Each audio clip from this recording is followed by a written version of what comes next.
तो हेलो साथियों, नमस्कार। स्वागत है आपका अपने चैनल सक्सेस जंक्शन एक कदम सफलता की ओर में। और हम लेकर के आ गए हैं आपके लिए मध्य प्रदेश वन रक्षक एवं जेल विभाग 30 मई थर्ड शिफ्ट का एग्जाम एनालिसिस। आज थर्ड शिफ्ट में दोनों लोगों का एग्जाम हुआ है, यानी कि जेल प्रहरी फॉरेस्ट गार्ड का भी एग्जाम हुआ है और जेल अधीक्षक का भी एग्जाम हुआ है। तो दोनों एग्जाम के प्रश्न हम लेकर के आए हैं। तो हो सकता है आपका किसी का फॉरेस्ट गार्ड का हो और किसी का जेल प्रहरी का हो और किसी का जो है जेल अधीक्षक का हो। तो अगर क्वेश्चन मैच नहीं करे तो परेशान नहीं होना है। सारे के सारे प्रश्न आपके ऑथेंटिक प्रश्न हैं। हर एक प्रश्न के बारे में डिटेल में हम आपको जानकारी देने वाले हैं, ठीक है।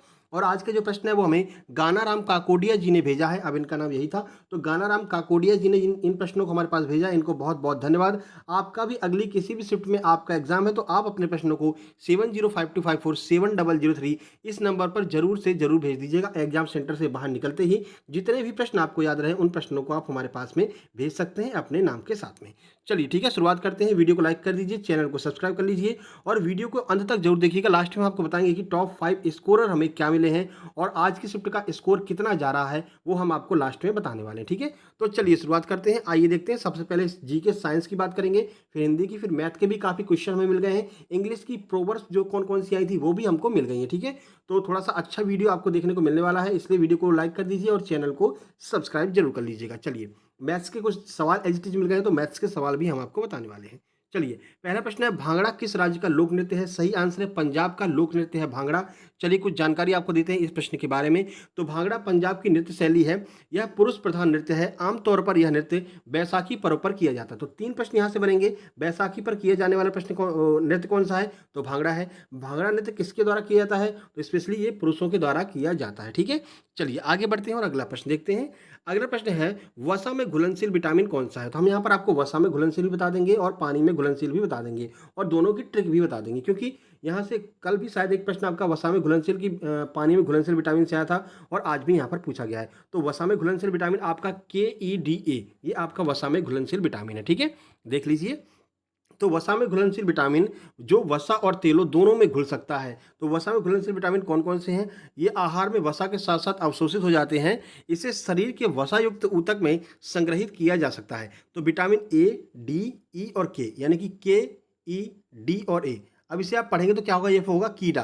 कीड़ा क्या होता है? तो कीड़ा जो है वो वसा में घुलनशील होता है और जल में घुलनशील नहीं होता, ठीक है। अब जल में घुलनशील कौन कौन से विटामिन है? तो याद रखिएगा, जल में घुलनशील विटामिन है विटामिन B और विटामिन C। अब याद कैसे रखेंगे? तो WBC आपने पढ़ा भी होगा, WBC RBC ना। तो W को मान लीजिए वाटर, और वाटर में कौन से घुलनशील होते हैं? तो विटामिन B और विटामिन C ये जल में घुलनशील होते हैं। इनको छोड़ करके बाकी के सभी जो हैं वो वसा में घुलनशील होते हैं। तो ऐसे भी आप याद कर सकते हैं। केवल वाटर वाला याद कर लेंगे तो वसा वाला अपने आप ही आपको याद हो जाएगा। और याद रखना कि जो भी आपका विटामिन बी के जितने भी अन्य वो होते हैं विटामिन, जैसे विटामिन B5 हो गया, B6 हो गया, B10 हो गया, B9 साइनोकोबालामिन, B12 हो गया, ये सारे के सारे जो है वो पानी में घुलनशील होते हैं। नहीं तो कल पूछ लिया बताइए B12 घुलनशील होता नहीं होता, तो आप गलत लगा करके आ जाए। तो विटामिन B और विटामिन B के जितने भी अन्य अवयव हैं वो सब के सब जो है वो जल में घुलनशील होते हैं, ठीक है। विटामिन बी के जितने भी सभी 9 अवयव हैं वो सारे के सारे जल में घुलनशील होते हैं। अगला प्रश्न देखिए, सुंदरवन राष्ट्रीय उद्यान कहाँ पर स्थित है? तो आपको बता दें सुंदरवन राष्ट्रीय उद्यान कहाँ पर स्थित है, आपको पता है। सीधी सीधी बात है, सुंदरवन राष्ट्रीय उद्यान जो है वो पश्चिम बंगाल में स्थित होगा, ठीक है। तो सुंदरवन राष्ट्रीय उद्यान पश्चिम बंगाल में स्थित है। ये थोड़ा सा यहाँ पर प्रिंट करने में थोड़ा सा मिस्टेक हो गया। तो सुंदरवन राष्ट्रीय उद्यान जो है वो आपका पश्चिम बंगाल में स्थित है। यहीं पर आपका जो है सुंदरवन का डेल्टा भी पाया जाता है। पता होगा आपको, बंगाल में ही, आपके पश्चिम बंगाल में ही सुंदरवन का डेल्टा भी पाया जाता है, ठीक है, जहाँ पर मैग्रोव वन पाए जाते हैं। तो 2-3 प्रश्न यहाँ से बन सकता है। सुंदरवन राष्ट्रीय उद्यान कहाँ पर है? तो ये आपका पश्चिम बंगाल में स्थित है। इसे टाइगर रिजर्व भी बनाया गया है। इसके अलावा पश्चिम बंगाल के सुंदरवन में कौन से आपके वृक्ष पाए जाते हैं? तो मैग्रोव वन पाए जाते हैं सुंदरवन के, जो आपका सुंदरवन राष्ट्रीय उद्यान है पश्चिम बंगाल में, ठीक है। चलिए आगे बढ़ते हैं। जब हम इसकी PDF डालेंगे तो यहाँ पर हम इस प्रश्न को ऐड करा देंगे। चलिए, पर्यावरणीय संकेतक के रूप में किसका प्रयोग किया जाता है? तो लाइकेन का प्रयोग किया जाता है पर्यावरणीय संकेतक के रूप में। सुबह भी लाइकेन का एक प्रश्न आया था और इस शिफ्ट में भी लाइकेन का एक प्रश्न पूछा गया है। आइए देखते हैं। तो लाइकेन का व्यापक रूप से पर्यावरणीय संकेतक या फिर जैव संकेतक के रूप में उपयोग किया जाता है। कैसे करते हैं? यदि सल्फर डाइऑक्साइड के साथ हवा बहुत ही बुरी तरह से प्रदूषित होती है तो कोई भी लाइकेन मौजूद नहीं हो सकता है, बस हरा शैवाल पाया जाएगा। अगर जो है आपकी हवा प्रदूषित है तो केवल आपको हरा शैवाल देखने को मिलेगा, लाइकेन आपको कहीं भी देखने को नहीं मिलेगा। यदि हवा साफ है तो झाड़ीदार बालों वाली और पत्तेदार लाइकेन प्रचुर मात्रा में उस जगह पर उपस्थित होंगे। तो पर्यावरणीय संकेतक के रूप में लाइकेन का प्रयोग किया जाता है, यह आपको याद रखना है। सुबह सहजीवन वाला आया था, ठीक है ना, कि शैवाल के सहजीवन को क्या कहते हैं? तो वो भी एक तरह का आपका लाइकेन ही था उसका सही आंसर, ठीक है। चलिए, एक फर्मी में कितने मीटर होते हैं? एक बार फिर आपसे यूनिट पूछ लिया है, तो 1 फर्मी में 10 की घात -15 जो है मीटर होते हैं। और ये कन्वर्ट वाले प्रश्न काफ़ी पूछे जा रहे हैं। पहले हेक्टेयर वाला पूछा था, आज फर्मी पूछ लिया है, आगे आपसे और भी प्रश्न बन सकते हैं। तो कन्वर्ट वाले प्रश्न आपको याद करके जाने। देखिए, तो फर्मी मीटर की बात करें, स्थानीय माप या फिर लंबाई की इकाई है जो 10 की घात -15 मीटर के बराबर होती है। इसे ही हम 1 फर्मी मीटर कहते हैं, यानी कि 1 फर्मी मीटर में 10 की घात -15 मीटर होता है। ठीक है, चलिए आगे बढ़ते हैं। अगला प्रश्न, जे थॉम्सन ने अपना पहला परमाणु मॉडल कब दिया था? तो सन 1898 में जे थॉम्सन ने अपना पहला परमाणु मॉडल दिया था। ठीक है, देखिए, तो सन 1891 से 1857 तक अपने प्रयोगों के द्वारा सन 1898 में जे थॉम्सन ने यह बताया कि परमाणु एक समान आवेशित गोला, यानी कि जिसकी त्रिज्या 10 की घात -10 मीटर होता है, जिसे धनावेश के बराबर रूप में वितरित किया जा सकता है। ठीक है, तो कुल मिलाकर के आपको ये याद रखना है, जे थॉम्सन ने 1898 में अपना पहला परमाणु मॉडल दिया था। ठीक है, चलिए आगे बढ़ते हैं। और अगला प्रश्न, महालेखा नियंत्रक का कार्यकाल किस अनुच्छेद में बताया गया है? तो अनुच्छेद 148 में महालेखाकार के कार्यकाल के बारे में वर्णन किया गया है। ठीक है, तो अनुच्छेद 148 भारत के नियंत्रक एवं महालेखा परीक्षक से संबंधित है। देखिए, तो भारत का एक नियंत्रक एवं महालेखा परीक्षक होगा, जिसको राष्ट्रपति अपने हस्ताक्षर और मुद्रा सहित अधिपति द्वारा नियुक्त करेगा। ठीक है, तो इसकी नियुक्ति कौन करेगा? राष्ट्रपति करेगा। इसे हटाएगा कौन? इसको हटाएगा अभी राष्ट्रपति। ठीक है, और उसके बाद उसके पद से केवल उसी रीति और उन्हीं आधारों पर हटाया जाएगा जिस रीति और जिन आधारों पर उच्चतम न्यायालय के न्यायाधीश को हटाया जाता है। जैसे आपका हाईकोर्ट के न्यायाधीश हटाए जाते हैं, ठीक उसी आधार पर जो है जो आपके महालेखाकार होगा, इनको भी उसी आधार पर हटाया जाएगा। ठीक है, अनुच्छेद 148 से लेकर के 151 तक महालेखाकार के बारे में बताया गया है। अब इस आर्टिकल को आप पढ़ करके जाना, 148 से 151, क्योंकि आगे ये प्रश्न आपसे पूछा जाएगा। ठीक है, इसके अलावा 176 भी आपको पढ़ करके जाना है। ठीक है, आगे बढ़ते हैं। अगला प्रश्न, भाई वीडियो पसंद आ रहा है तो वीडियो को लाइक कर दीजिए। लास्ट तक 20 जून तक लगातार एग्जाम एनालिसिस हम आपका लेकर के आने वाले, हर एक शिफ्ट का इसी तरह से एक एक प्रश्न के बारे में डिटेल में आपको जानकारी देते हुए। ठीक है, क्योंकि काफ़ी सारे प्रश्न यहाँ पर रिपीट हो रहे हैं, तो जो भी डिटेल में जानकारी देते हैं वो पूरी जानकारी आपको अच्छे से सुननी है, क्योंकि कुछ प्रश्न यहाँ से भी बन जाते हैं। ठीक है, चलिए देखिए, यांत्रिक ऊर्जा को विद्युत ऊर्जा में कौन परिवर्तित करता है? अभी कल ही हमने आपको बताया था, एक प्रश्न परिवर्तन वाला आया था, तभी हमने आपको पूरी ऊर्जा में परिवर्तन समझा दिया था। एक बार फिर से आपको बता देते हैं, जो जनरेटर होता है वो यांत्रिक ऊर्जा को विद्युत ऊर्जा में परिवर्तित कर देता है। देखिए, तो देखिए, यांत्रिक ऊर्जा को विद्युत ऊर्जा परिवर्तित किस उपकरण द्वारा किया जाता है? तो याद रखिए, विद्युत जनित्र या फिर जिसे इलेक्ट्रिक जनरेटर कहते हैं, एक ऐसी युक्ति है जो यांत्रिक ऊर्जा को विद्युत ऊर्जा में बदल देती है। आप समझ सकते हैं यांत्रिक ऊर्जा का मतलब ये होता है जो मानवों द्वारा मतलब ऊर्जा ज़्यादा बल जिसमें लगाया जाता है। तो जानते हैं जो जनरेटर होता है उसमें जो है एक ऐसे पहिया लगा रहता है, उस पहिए में जो है हथौड़ा लगा करके उसको चलाना पड़ता है। तो यहाँ पर हमने यांत्रिक ऊर्जा लगाई, यानी अपनी ऊर्जा लगाई, और फिर उसके बाद में क्या होता है, वहाँ से बिजली उत्पन्न होती है, यानी कि वहाँ से इलेक्ट्रिसिटी उत्पन्न हो जाती है। तो यांत्रिक ऊर्जा को विद्युत ऊर्जा में किसने परिवर्तित किया? जनरेटर ने परिवर्तित किया। ठीक है, आगे बढ़ते हैं। जीवों का 5 जगत वर्गीकरण किसने दिया था? तो R.H. विटेकर के द्वारा जीवों का 5 जगत वर्गीकरण दिया गया था। कब दिया गया था? देखिए, सन 1969 में R.H. विटेकर के द्वारा एक 5 जगत वर्गीकरण की पद्धति प्रस्तावित की गई। इस पद्धति के अंतर्गत सम्मिलित किए जाने वाले तत्वों के नाम मोनेरा, प्रोटिस्टा, फंजाई, प्लांटी एवं एनिमिलिया हैं। ये 5 लोगों का नाम जो है वर्गीकरण जो है इसमें इन्होंने किया था। R.H. विटेकर ने ये 5 जगत वर्गीकरण किया था। इन पांचों जगत का आपको नाम भी याद रखना है। ठीक है, वीडियो थोड़ा सा लंबा हो सकता है, क्योंकि प्रश्न हमारे पास में दोनों हैं, जेल पहरी के भी हैं और जेल अधीक्षक के भी हैं। देखिए, गिद्दा किस राज्य का लोक नृत्य है? तो आज पंजाब से 2 लोग लोक नृत्य पूछे गए थे, एक आपका जेल पहरी में पूछा था, एक आपका जेल अधीक्षक में पूछा था। सही आंसर आपका पंजाब हो जाएगा। देखिए देखिए, भारत और पाकिस्तान की पंजाब की नृत्य शैली है कौन सी? गिद्दा। भारत और पाकिस्तान वाला जो पंजाब है ना एरिया, वहाँ की नृत्य शैली है। यह महिला प्रधान है, याद रखना, ये महिला प्रधान है। और जो आपको ऊपर करा करके आए भांगड़ा, वो पुरुष प्रधान है। ठीक है, इस नृत्य को अक्सर प्राचीन नृत्य माना जाता है, जिसे रिंग नृत्य के रूप में भी जाना जाता है। इसका नाम याद रखना, रिंग नृत्य के रूप में किसे जाना जाता है? तो गिद्दा को ही रिंग नृत्य के रूप में जाना जाता है। यह भांगड़ा के समान ही ऊर्जावान होता है। ठीक है, तो भांगड़ा जो है वो पुरुष करते हैं और जो गिद्दा जो है वो महिलाएं करती हैं। ये आपको याद रखना है। ये डिफरेंस वाला प्रश्न जो है वो आपका एसएससी में पूछा गया था। लाडली बहना योजना में कितना पैसा दिया जाता है प्रतिमाह? तो सही आंसर है 1000 रुपये प्रतिमाह दिया जाता है लाडली बहना योजना के अंतर्गत।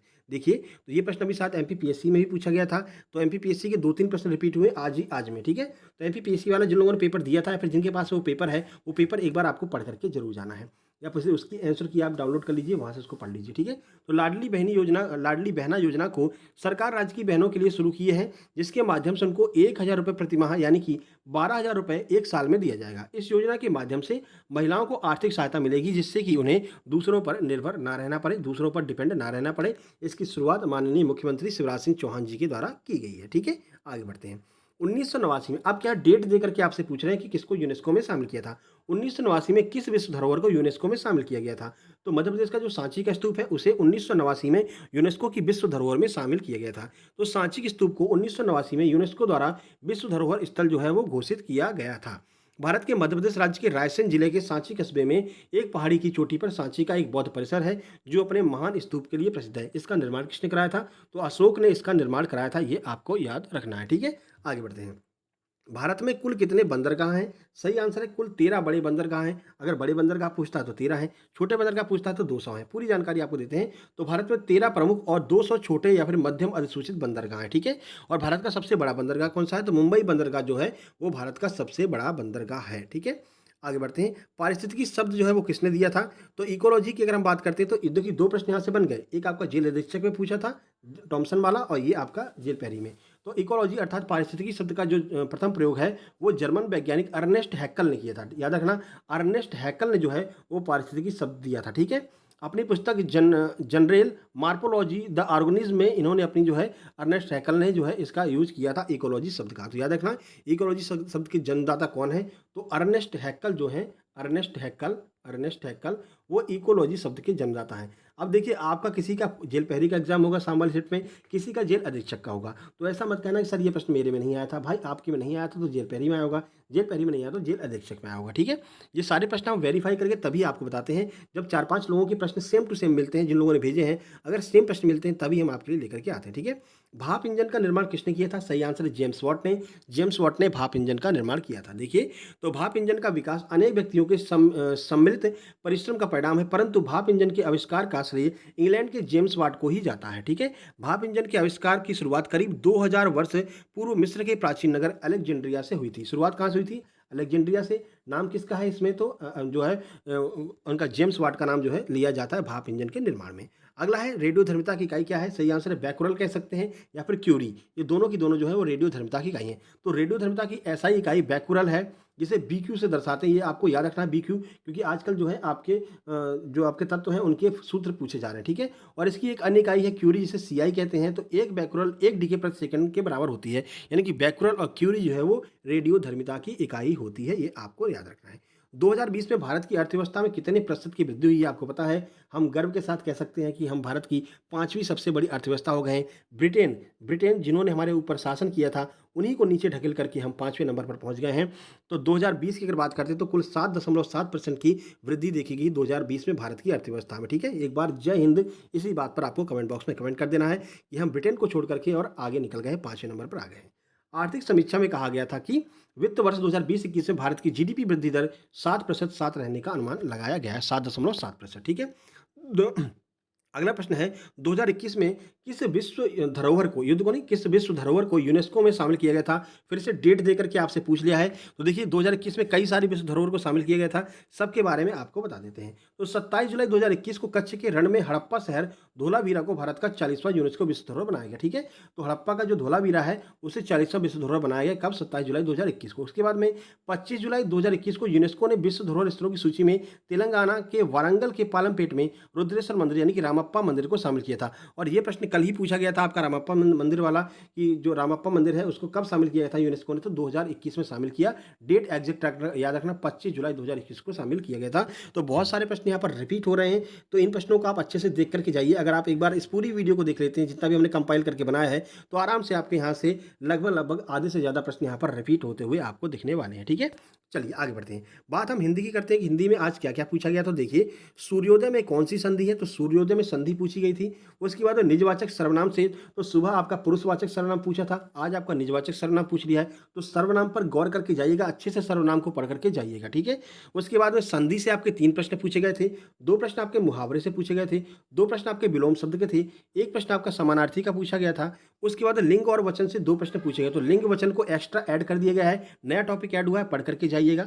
ठीक है, उसके बाद में कारक और विभक्ति, सबसे ज़्यादा जो अंतर है इस बार आपका इंग्लिश में देखने को मिला इस शिफ्ट में। तो इंग्लिश में क्या परिवर्तन है देखिए, बताते हैं आपको। ठीक है, तो कारक विभक्ति से 1-1 प्रश्न देखने को मिला है। शुद्ध और अशुद्ध वाक्य का भी 1-1 प्रश्न है। प्रत्यय और उपसर्ग से भी 1 प्रश्न है। साथ ही साथ में सेंटेंस को अरेंजमेंट करने के लिए हिंदी में प्रश्न आए हुए हैं। ठीक है, चलिए आगे बढ़ते हैं, बात करते हैं इंग्लिश में। तो इंग्लिश में क्या परिवर्तन हुआ है? तो इंग्लिश में भाई बड़ा परिवर्तन देखने को मिला और बड़ी मतलब कि कुछ लोगों के लिए खुशी की बात भी हो सकती है।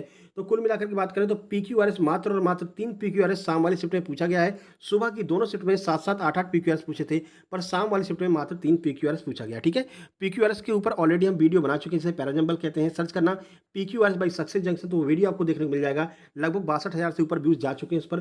तो वो ट्रिक वाली वीडियो आपको अच्छे से पढ़ करके जाना है, वहाँ से काफ़ी सारे प्रश्न आपके बन जाएंगे। ठीक है, देखिए और वीडियो के अंत में हम आपको यहाँ पर एक ऐसे इस वीडियो को पीक्यूआरएस वाले को यहाँ पर लगा देंगे। जैसे ही वीडियो खत्म होगा वहाँ पर आपको इस जगह पर वो वीडियो देखने को मिल जाएगा। तो वीडियो को अंत तक जरूर देखना, इस पर क्लिक करके आप जो है उस वीडियो को देख सकते हैं। ठीक है, चलिए बात करते हैं एंटोनिम। तो 2 प्रश्न आपका एंटोनिम से आया हुआ है, 2 प्रश्न आपका सिनोनिम से आया हुआ है, ये तो ठीक था। इडियम्स फ्रेज के 2 प्रश्न आए हैं। कौन कौन से? तो देखिए, एक प्रश्न था split the beans. Split the beans इसका अर्थ क्या होता है, ये पूछा गया था। दूसरा था barking into wrong tree. Barking into wrong tree, ये प्रश्न भी आपका इंग्लिश में पूछा गया था। इडियम्स के 2 प्रश्न यहाँ पर आए हुए थे।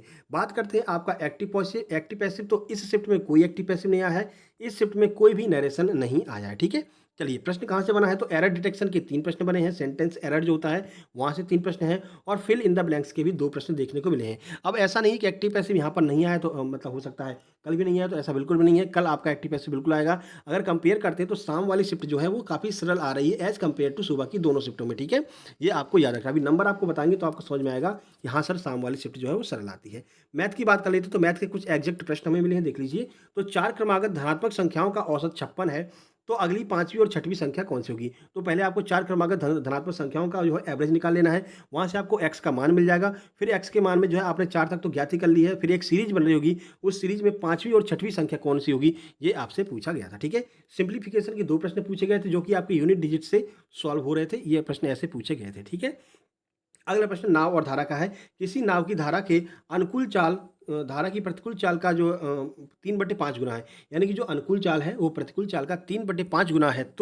तो क्या है? तो धारा की चाल और नाव की चाल का आपको रेशियो बताना था। ये आपका प्रश्न पूछा गया था। ठीक है, कुछ वस्तु को 25% लाभ पर बेचा जाता है, फिर कुछ वस्तु को 10% की हानि पर बेचा जाता है, लेकिन कुल मिलाकर के 25% की हानि होती है। यदि वस्तुओं की कुल संख्या 45 है तो 25% लाभ पर कितनी वस्तु बेची गई थी? ऐसा प्रश्न आपका देखने को मिला था मिक्सचर एंड एलिगेशन से। ठीक है, तो एलिगेशन वाला ये प्रश्न है। तो कुछ अच्छे लेवल के प्रश्न आपको मैथ में देखने को मिल रहे हैं। ठीक है, अगला प्रश्न देखिए, समचतुर्भुज का विकर्ण आपका 22 दिया हुआ था, भुजा की लंबाई आपकी 61 दी हुई थी, तो समचतुर्भुज का क्षेत्रफल क्या है? ये आपसे पूछा गया था, समचतुर्भुज का क्षेत्रफल। ठीक है, आगे बढ़ते हैं। समय और दूरी से आपका एक प्रश्न आया था। 2 प्रश्न आपके एवरेज के देखने को मिले थे, 2 प्रश्न आपके परसेंटेज से, आयु से 2 प्रश्न देखने को मिले थे, प्रॉफिट लॉस का 1 प्रश्न, सीआई से 1 प्रश्न, 2 प्रश्न आपके रेशियो से भी देखने को मिले थे। ठीक है, यूनिट डिजिट से जो है बॉडमास प्रश्न सॉल्व हो रहे थे, काफ़ी अच्छे खासे प्रश्न थे। लगभग 4 से 5 प्रश्न आपके बॉडमास के थे जो आप यूनिट डिजिट से सॉल्व कर सकते थे। दोनों पेपर को मिलाकर के, जेल पहरी और जेल अधीक्षक दोनों की बात कर रहे हैं। ठीक है ना, और नाव और धारा का कौन सा प्रश्न आया था वो हमने आपको बता ही दिया है। ठीक है, चलिए अब बात कर लेते हैं कि टॉप स्कोर कौन कौन से आज हमको देखने को मिले हैं। तो टॉप स्कोर की बात करते हैं तो 85, ठीक है, हाईएस्ट स्कोर मिला है। फिर 73 है, 71 है, 68 है, 65 और 56 है। यानी कि शाम वाली जो शिफ्ट है वो एज कम्पेयर टू सुबह की दोनों शिफ्टों में शाम वाली शिफ्ट सरल आ रही है। इतने अच्छे अच्छे स्कोर जो है देखने को मिल रहे हैं। जिन भैया के यहाँ पर 85 नंबर आए हैं जेल अधीक्षक में, उनके सुबह 83 नंबर जेल पहरी में थे। ठीक है, तो कुछ इस तरह का आपका जो है देखने को मिल रहा है। ठीक है, बाकी ये हमारा सक्सेस जंक्शन टेलीग्राम चैनल है, इस पर हम डेली पीडीएफ अपलोड कर देते हैं। कल वाली पीडीएफ आज हमने अपलोड कर दी है, और ये आज वाली पीडीएफ जो है वो 24 घंटे के बाद में कल आपको शाम को इसी टाइम पर वहाँ पर मिल जाएगी। तो आप वहाँ से डाउनलोड करके अपना तैयारी कर सकते हैं। ये हमारा दूसरा टेलीग्राम चैनल है सक्सेस जंक्शन लाइव, इसको जरूर ज्वाइन कर लेना। यहाँ पर आपको बहुत सारी किताबें फ्री ऑफ कॉस्ट देखने को मिल जाएंगी, जैसे यादव सर के क्लास नोट्स हैं, और ठीक है, और मैम की जो वोकेबलरी बुक है वो यहाँ पर डली हुई है फ्री ऑफ कॉस्ट में।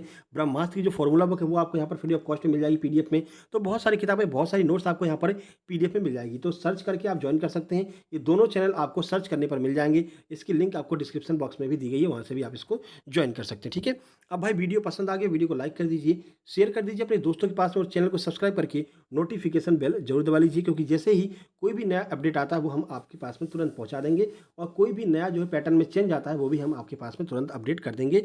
तो कुछ इस तरह का आपका एग्जाम चल रहा है। तो आप वीडियो पसंद आ गई भाई, वीडियो को लाइक कर देना, और आपके जितने भी प्रश्न आपको देखने को मिले आपकी अपनी शिफ्ट में, तो आपको अपने उन प्रश्नों को मतलब कि एक तरह से ईमानदारी के साथ में आपको इस नंबर पर ज़रूर भेज देना है। जैसे कि आज इन भाई ने भेजा और 4-5 लोगों ने भेजा था जिनके नाम नहीं भेजे थे, उन्होंने बस प्रश्न भेज दिए थे। तो वहाँ से वेरीफ़ाई करके हम उन प्रश्नों को जो है अपलोड करते हैं। उन प्रश्नों के बारे में डिटेल में आपको जानकारी देते हैं, क्योंकि वो सारी जानकारी आपके एग्ज़ाम में कहीं न कहीं फ़ायदेमंद साबित होती है, ठीक है?